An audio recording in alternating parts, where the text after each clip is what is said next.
Hello friend, आरती study point पे आप लोग का स्वागत है। आज के वीडियो में हिंदी का प्रैक्टिस सेट है।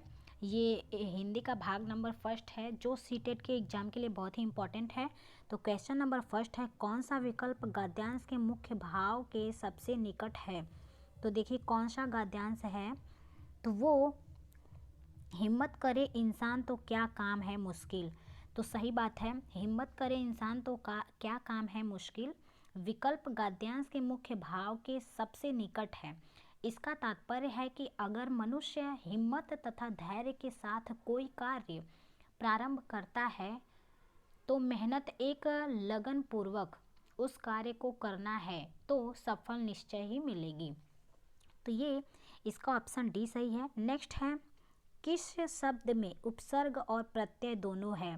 तो कौन सा शब्द है, तो सफलता शब्द में उपसर्ग एवं प्रत्यय दोनों का प्रयोग हुआ है। सफलता का मूल शब्द फल होता है जिसमें स उपसर्ग लगाने से सफल तथा ता प्रत्यय लगाने से सफलता हो जाता है। तो इसका ऑप्शन बी सही है, सफलता। नेक्स्ट है, पर पीड़ा शब्द का गद्यांश में प्रयोग के अनुसार अर्थ है। तो पूछा है पर पीड़ा, तो पर पीड़ा शब्द का अर्थ है दूसरों की पीड़ा। तो दूसरों की पीड़ा है, तो इसका ऑप्शन सी सही है। नेक्स्ट है, गद्यांश के प्रारंभ में उद्धृत कथन किसके जीवन का दर्शन बना। तो किसके जीवन का दर्शन बना है, तो देखते हैं। गद्यांश में उद्धृत कथन किसी को देखने के लिए आँख की नहीं दृष्टि की आवश्यकता होती है। रेवती राय के जीवन का दर्शन बना। तो इसका ऑप्शन बी सही है। नेक्स्ट है, रेवती राय की कैब सेवा मूलतः किसके लिए है। तो रेवती राय की कैब सेवा मूलतः कामकाजी महिलाओं के लिए है। रेवती राय ने एक दम नया रास्ता कैब के द्वारा कामकाजी महिलाओं को सुरक्षित यात्रा का आश्वासन देने के लिए चुना। तो इसका ऑप्शन ए सही है, कामकाजी महिलाओं के लिए। नेक्स्ट है, कामकाजी महिलाओं को प्रायः नित्य की जूझना पड़ता है। तो नित्य की जूझना पड़ता है, तो कामकाजी महिलाओं को महानगरों में मुंह बाएं बैठे अपराधी तत्वों या पर पीड़ा में आनंद लेने वालों से प्राय रोज ही जूझना पड़ता है। तो इसका ऑप्शन डी सही है, पर पीड़क और अपराधी लोगों से। नेक्स्ट है, कैब सेवा प्रारंभ करने के पीछे कारण था। तो कैब सेवा प्रारंभ करने के पीछे महिलाओं की कठिनाइयाँ थी जिसे ध्यान में रखकर केवल उन्हीं की सुविधा के लिए फारसी कैब सेवा प्रारंभ की। इसका उद्देश्य कामकाजी एवं जरूरतमंद महिलाओं को अपने शहर में सुरक्षित सफल का भरोसा देना था। तो इसका ऑप्शन बी सही है, महिलाओं की कठिनाइयाँ। नेक्स्ट है, रेवती राय के एक कदम नया रास्ता चुना। देखिए रेवती राय ने एक कदम नया रास्ता चुना। तो वो रेवती राय ने एक कदम नया रास्ता कामकाजी तथा जरूरतमंद महिलाओं के लिए कैब संचालन को चुना। यह सेवा उन महिलाओं के लिए वरदान साबित हुई। तो इसका ऑप्शन डी सही है, महिलाओं के लिए कैब संचालन का। नेक्स्ट है, किस जिंदगी को खतरों और आशंकाओं से भरा माना गया है। तो सड़क परिवहन की जिंदगी को खतरों और आशंकाओं से भरा माना गया है। यहाँ प्रत्येक क्षण दुर्घटना होने की संभावना बनी रहती है। तो इसका ऑप्शन डी सही है, सड़क परिवहन की। नेक्स्ट है, निर्देशः निम्नलिखित काव्यांश को पढ़कर दिए गए प्रश्नों के सबसे उचित उत्तर वाले विकल्प चुनकर लिखिए। तो देखिए इसमें से आप लोग को चुनकर लिखना है विकल्प। तो देखिए, गरजते घन घनन घन घन, नाचता है मोर सा मन, ऐसी पड़ी छर छर छड़ी, भीगा बदन बेसुध है मन, आज वर्षा अजब आई, बह रही है मस्त पुरवाई, नदी है द्वार तक आई, मेघों से लिपट कर सो गया सूरज, ले रहे खेत अंगड़ाई, आज वर्षा गजब आई। तो देखिए क्वेश्चन क्या है, बेसुध है मन कहकर कवि बताना चाहता है कि मन, कवि का मन गरजते बादल तथा घनघोर बरसात में मोर जैसा प्रसन्न है। यहाँ बेसुध है मन कहकर कवि बताना चाहता है कि मन मस्त हो जाता है। तो इसका ऑप्शन डी सही है, मन मस्त हो जाता है। नेक्स्ट है, खेत अंगड़ाइयाँ ले रहे हैं क्योंकि, काव्यांश में खेत अंगड़ाइयाँ ले रहे हैं क्योंकि सूर्य के सो जाने से उन्हें खेतों में भी नींद आ रही है। तो इसका ऑप्शन डी सही है, सूर्य के सो जाने से उन्हें भी नींद आ रही है। नेक्स्ट है, गरजते घन घनन घन घन में अलंकार है। तो गरजते घन घनन घन घन में अनुप्रास अलंकार का प्रयोग है। अनुप्रास अलंकार का देखिए परिभाषा, जिस अलंकार में एक ही वर्ण की आवृत्ति एक से अधिक बार हो उसे अनुप्रास अलंकार कहते हैं। और श्लेष अलंकार, उपमा अलंकार, रूपक अलंकार का तो आप लोग को आता ही होगा, या फिर बता ही देते हैं। श्लेष अलंकार, श्लेष अलंकार पदों में अनेक अर्थों के कथन को श्लेष कहते हैं। एक शब्द के एक से अधिक अर्थ हो तथा एक से अधिक अर्थ प्रकरण से अपेक्षित हो वहाँ श्लेष अलंकार होता है। उपमा अलंकार दो वस्तुओं में समान धर्म के प्रतिपादन को उपमा अलंकार कहते हैं। उपमा का अर्थ है समता, तुलना या बराबरी। जहाँ उपमेय में उपमान की तुलना की जाए वहाँ उपमा अलंकार होता है। रूपक अलंकार है जहाँ उपमेय में उपमान का आरोप हो या अपमान और उपमेय का अपभेद हो उसे रूपक अलंकार कहते हैं। तो इसका ऑप्शन डी सही है, उपमा अलंकार। नेक्स्ट है, आप लोग को देखिए उपमा अलंकार की परिभाषा बता दी, श्लेष अलंकार की और अनुप्रास अलंकार की, रूपक अलंकार की परिभाषा बता दी है। नेक्स्ट है, मन की उपमा किससे दी गई है। तो देखिए पूछा है मन की उपमा किससे दी गई है। तो काव्यांश में कवि द्वारा मन की उपमा मोर से दी गई है। किससे? मोर से दी गई है। जिस प्रकार घनघोर बारिश से मोर का मन प्रफुल्लित होता है तथा वह झूम उठता है, उसी प्रकार मन भी प्रसन्न हो जाते हैं। तो इसका ऑप्शन ए सही है, मोर से। नेक्स्ट है, लिपट कर सो गया सूरज का भाव है कि सूर्य। लिपट कर सो गया सूरज का भाव है कि सूर्य छिप गया है।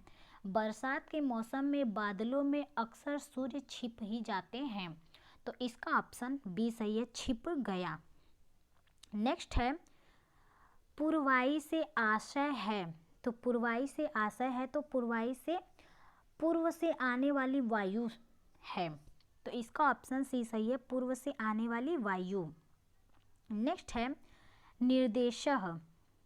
नीचे दिए गए प्रश्नों के सबसे उचित उत्तर वाले विकल्प चुनिए। तो देखिए क्वेश्चन क्या दिया है, कक्षा 8 में पढ़ने वाली नंदिनी लिखते समय वर्तनी की अशुद्धियाँ करती है। भाषा शिक्षक के रूप में आप अपनी क्या जिम्मेदारी मानते हैं। तो कौन सी जिम्मेदारी मानते हैं, तो देखते हैं। यदि कोई विद्यार्थी प्राथमिक स्तर, उच्च प्राथमिक स्तर लिखते समय वर्तनी संबंधित अशुद्धियाँ करता है तो भाषा शिक्षक के रूप में अध्यापक की जिम्मेदारी बनती है।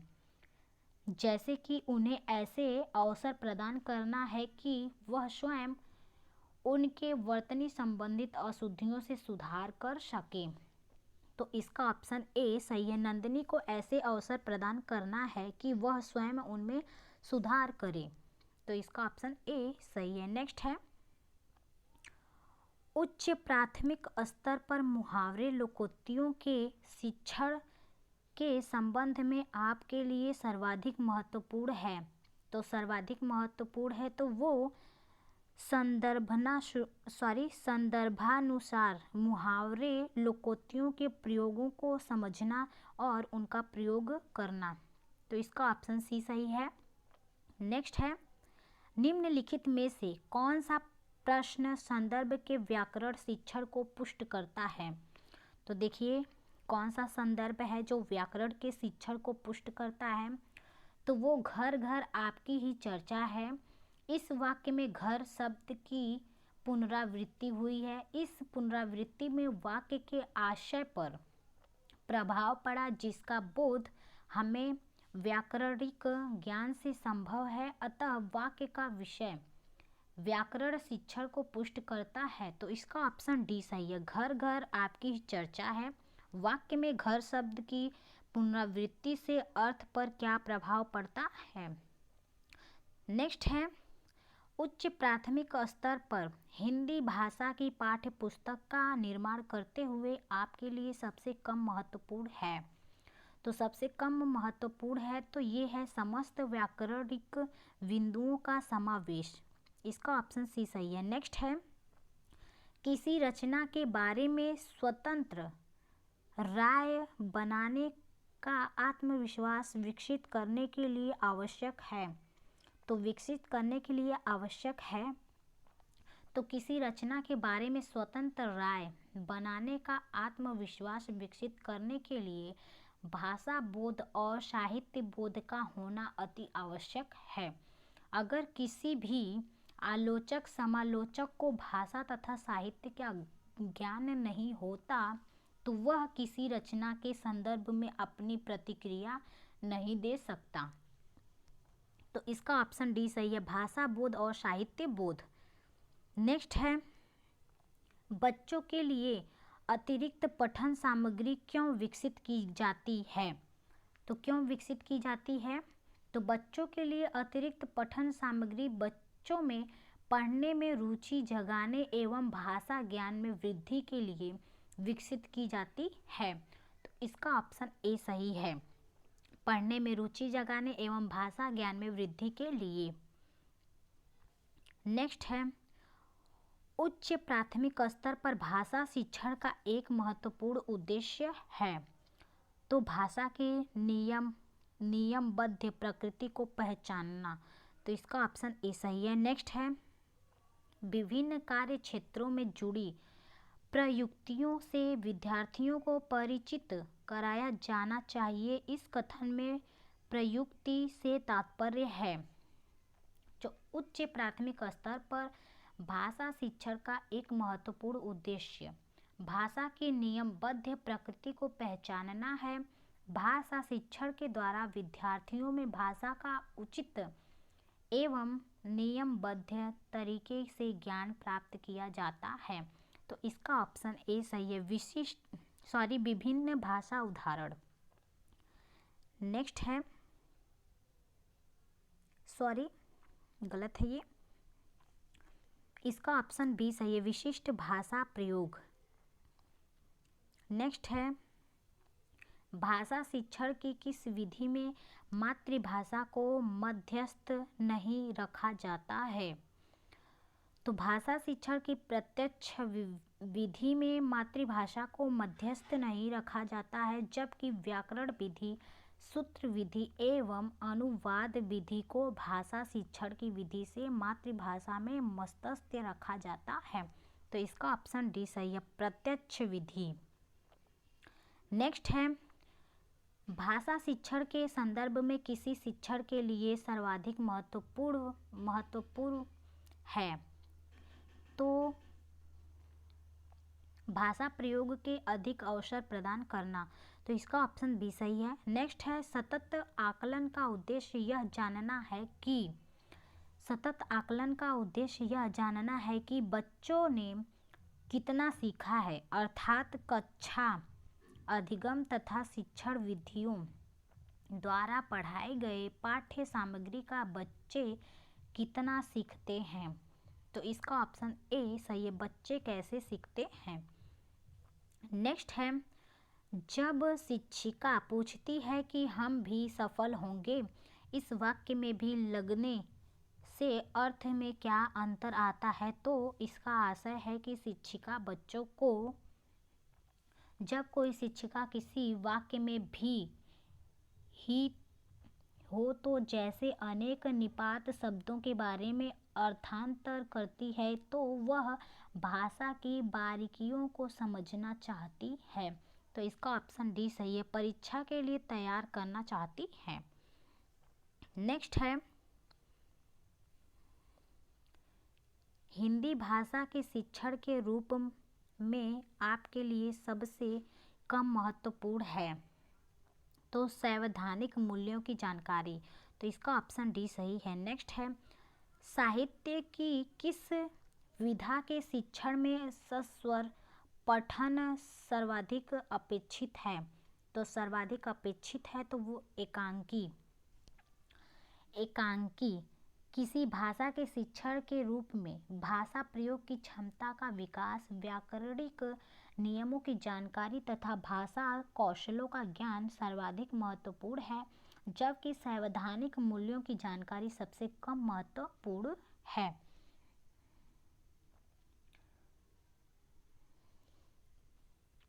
तो इसका ऑप्शन डी सही है। नेक्स्ट है, साहित्य की किस विधा के शिक्षण में स्वस्वर पठन सर्वाधिक अपेक्षित है। तो साहित्य के एकांकी विधा के शिक्षण में सस्वर पठन सर्वाधिक अपेक्षित है। तो इसका ऑप्शन सी सही है। नेक्स्ट है, उच्च प्राथमिक स्तर पर हिंदी भाषा में अभिव्यक्ति परखने के लिए आप किस प्रश्न को सर्वाधिक महत्वपूर्ण समझते हैं। तो सबसे महत्वपूर्ण समझते हैं तो वो आँखों पर पर्दा पड़ना मुहावरे का वाक्य में प्रयोग कीजिए। तो आँखों में, उच्च प्राथमिक स्तर पर हिंदी भाषा में विद्यार्थी की अभिव्यक्ति को परखने के लिए आप लोकोक्तियों एवं मुहावरे का प्रयोग सर्वाधिक महत्वपूर्ण होते हैं। इन प्रयोगों से विद्यार्थी की भाषा पर पकड़ का पता चलता है। तो आँखों पर पर्दा पड़ना मुहावरे का वाक्य में प्रयोग कीजिए। तो इसका ऑप्शन बी सही है। धन्यवाद दोस्तों, वीडियो पसंद आए तो लाइक, सब्सक्राइब और ग्रुप में शेयर करना ना भूलें। वीडियो पूरा देखने के लिए थैंक यू।